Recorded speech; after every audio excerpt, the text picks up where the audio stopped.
I'm Emma Stratton, and welcome to Adventures in Messaging, a series that delves into the ins and outs of messaging with today's most exciting, inspiring product marketers. And today I am so excited to be joined by Francisco Bram. Hi, Francisco. Hi there. Thanks for So, having me. yeah, thanks for coming. So, Francisco is the head of global product marketing at Uber. He's a super busy guy. He oversees a portfolio that includes Uber Eats merchants, Uber for Business, Uber Direct, and Uber Health. He is what I would consider something of a rock star in the field. And recently, Product Marketing Alliance just dubbed you one of the top 100 product marketing influencers of 2020. So, Francisco, it's awesome to have you here today. Thank you. It's a pleasure. So, I think some congratulations are in order because you are going to be a dad soon for the first time. That's right. I can't wait. It's actually scary. It's probably my it's the product launch that I'm most anxious about. Yeah, totally. Big stakes on this product launch. Will you be applying any of your product launch tactics or secrets to this upcoming birth? Well, I will definitely make sure that the hero of this product launch is the wife, the mother, and make sure I have the stage all set up for her to be successful in bringing our little child to life or to the world. Very good. Trust me, she will be the hero of the day. You will be amazed. So it's interesting. You're going to be becoming a father. And part of fatherhood is bedtime stories and reading lots of classic kids' tales and things like that, which makes me think about storytelling, which is, of course, such a massive part of what we do in product marketing. And it is the key to compelling messaging that is really centered around the audience and your customer. So, what is your secret to telling a really compelling narrative, Francisco? Yeah, that's a great question. I don't think there are any secrets. I think everyone applies their own sort of methodology. I have one that personally I've used for personal stories that I've identified in traditional storytelling. All these stories that have been passed on generation to generation, I believe apply the same methodology. I've actually tested this out. And so I follow what I call a story arc. And I apply this for any product or service or solution that I want to launch. And it's really based on 5 key elements: the crucible, relatability, the antagonist, protagonist, and then the premise, aka moral of the story. Now, the crucible is a situation that enforces certain restrictions within the world of your story. Right. For example, I'm going to use a traditional story, like the situation of the 3 little pigs. The situation is the mother told the 3 little pigs it's time for them to move on, go and build their own homes in the wild, and become adults. So that's the crucible. If you apply that to a product, you would have to think about the market circumstances where you're launching this product. And I can give a product example right after if you want to that follows this Perfect. sort of methodology. So that's the crucible. Then you have the relatability. This is when the story closely relates to your target audience. If you make it too generic, it will fall on deaf ears. Like people will ignore it. So you have to connect and hold your audience's interest throughout the whole story. In the case of the 3 little pigs, the audience are kids. So you create animated animal cartoons. You have children that are becoming adults. You have a mother. You have a wolf. And it's all very easily for children to relate and become sort of like very in tune with the story. The third element is the antagonist. This is the challenge or blockers of your story. This is what your solution is going to overcome. In other words, in this particular example, is the big bad wolf. It represents, something that will make the audience uneasy or worried, something that needs to be dealt with. And that's where you bring in the protagonist. That's your product, your solution, your service. That's the hero of your story. In this case, will be the 3rd little pig that actually worked hard and built a strong foundational house. Finally, that's the premise. What is the one thing you want your audience to take away from your story? In other words, the moral of the story. And many people call this the elevator pitch. It's really the why, the how, and the what in a very short paragraph. Why should anyone care? How are you solving the problems? And what are the benefits of your solution?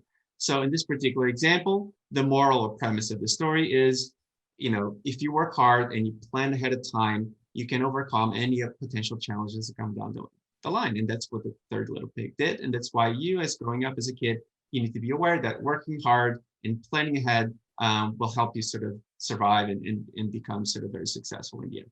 So that's how I would apply this story. If you're interested, I can give you a clear example of a product that I launched that actually follows this, because I know when you talk about protagonist and antagonist, it feels weird to do that as part of a product story. I But think I agree. I think the antagonist, I call it the villain, yeah, is a wonderful device to really put a face to that conflict, that obstacle. But I do find that sometimes people do struggle to just bring it down to one focused, concrete thing. So I yeah. would love to hear an example of how you applied this story arc to one of your product launches recently. Yeah, I'll use a product launch from 2018. We wanted to launch a new ultrasound medical product. This was at Siemens prior to me joining Uber. And so here's the crucible. 1.9 billion people in the world suffer from obesity. That's 39% of the world's population. Wow. So obese people can't get proper treatment because medical imaging was not built for these patients. So they're too heavy or too big, or they're just too much fat. And so the devices can't scan deep enough. So that's the crucible. How does this relate to the target audience that I'm trying to sell our new product? Well, we're targeting ultrasound doctors. So the way I do the relatability is among medical devices, all medical devices, ultrasound struggles the most, leading up to 50% more misdiagnosis than CT, MRI, or X-ray. So now I'm connecting with the target audience. So now he's listening because, okay, it's not just about obesity, this is about ultrasound. Then you introduce the antagonist. Traditional ultrasound devices were not designed with large patients in mind. So they can produce stellar images with normal weight patients, but they lose resolution the more tissue they have to penetrate. Mm. So now you're introducing the antagonist, which is pretty much everyone else you're competing with that is traditional. So then you bring in the protagonist. Our ultrasound device is the world's first device that can penetrate up to 30 centimeters, built for patients of all sizes. It's really able to produce stellar images even in patients with 600 pounds. So now that's the hero of the story. So the premise, the moral is obesity is a pandemic and traditional imaging is putting extraordinary patients at risk. Extraordinary patients require extraordinary imaging. Our product was designed to produce extraordinary imaging. So kind of like the elevator pitch right there. So you can apply this to any story. I've applied this to Uber. I've applied this to other roles that I've had in the past. And it works because you're building this connection with the target audience and you're telling a story that they have accustomed to, because growing up, we all grew up with stories and all the stories follow the same pattern. Absolutely. So I love what you said about the relatability piece, because I think relatability is the key to messaging that resonates for sure. So how do you best go about finding out what makes your product relatable? That relatability piece. How do you discover that? It's all about, grounding your messaging in a deep understanding of your customers' needs, wants, lifestyle, and pain points. So in order to do that, you really have to spend a lot of time on research. And there's three ways you can go about research. Every company is different, so I'm only going to give you examples of the companies that I've been with. But we normally tend to have three types of teams that you can seek out support. You have data science teams. Data science teams, they look at your internal data, your internal customer base, and they're able to slice and dice that information to give you really good insights in terms of who your people are. Then you have UXR. Those are the people that test out new solutions with customers. So you want to test out a new product because you have learned in the customer journey that there are gaps today. So you've learned that you want to test out new solutions to see if you can close those gaps. Then you do what we call marketing research. That's when you go out there with the narrative, you test it, you polish it, you do experimentation, and then ultimately you come back with something that it's tested, it worked, and it ties back to the value proposition of your product. And that's when you know you have a successful messaging. And I cannot emphasize enough, testing, testing, testing. It's the most important thing. I know that I was able to save twice our business from catastrophic launches because we did testing. Some messaging could have really gone wrong.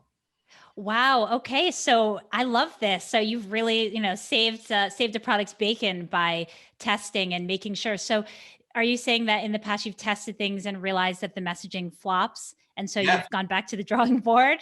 absolutely. I'll give you two very quick examples. Yeah.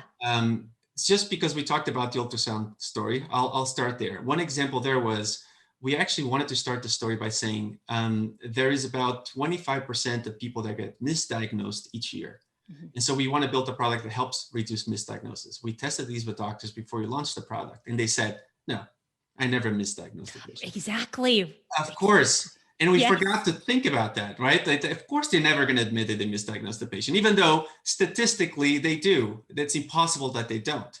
But if you go out and tell that story, you're not going to relate to your audience because they're going to be like, yeah, I'm never going to say I want to buy this product because I want to reduce misdiagnosis, because then I'm admitting I have been misdiagnosing patients. Absolutely. So we turned that story down. It's amazing because you can think you're saying it right, but it's really about getting in your customer's shoes, empathizing with how they're feeling. That idea with the doctors and not wanting to feel like they misdiagnose, it makes perfect sense why that wouldn't work, but it also makes sense why you would lead with that message, Right. right? It's like these are the facts, people. But Exactly. that is We thought we had this golden nugget, like, hey, we have to use this in our story because this is a really powerful way to connect with consumers. But ultimately, your target audience there was doctors, not the consumer. Yeah, that's fascinating. Well, I love this insight into how you do research and testing at Uber. Those are really interesting stories. I would love to wrap with one of my favorite questions to ask other product marketers, and that is, if you could banish just one word from all of product marketing for all of eternity, what would it be, Francisco, and why? That's great. From product messaging, the word that I would ban is the word product. And I'll tell you why. And I'm a product marketer, but great product narratives are never about the product. They're Right. always about the audience, how the product makes them feel, how they makes them act, react, how their lives will be so much better because of your solution. Bad product narratives tend to focus on the product, its features, its superior technology, how innovative and disruptive they are. Here's a hint. You know your product isn't great if you need to explain in your message that your product is great. In other words, a product that really truly means something to the audience talks about their state of mind, the outcome, how they'll be able to sort of build a different status symbol with that particular product, right? A lot of the times marketers think people just want to own and buy whatever the new shining object, something new, but it's wrong actually. People want to buy new products because of what it does to them. They want to buy new products because of the perceived status of owning those products, or because of the state of mind or feeling, or just the experience that they get from using that product. So great product marketers need to forget about talking about the product, and they need to talk more about how the target audience is going to be truly sort of benefiting from that product. I couldn't agree with you more. Absolutely 100%. I am with you there. So we'll see what we can do. 2021, kind of removing product from all the language. Francisco, I want to thank you so much for joining me today. It's been wonderful chatting with you. Best of luck with your new baby launch happening in May. I wish you all the best of luck with that. And thank you to everyone who was watching. Make sure to check in with us next week for the next episode of Adventures in Messaging.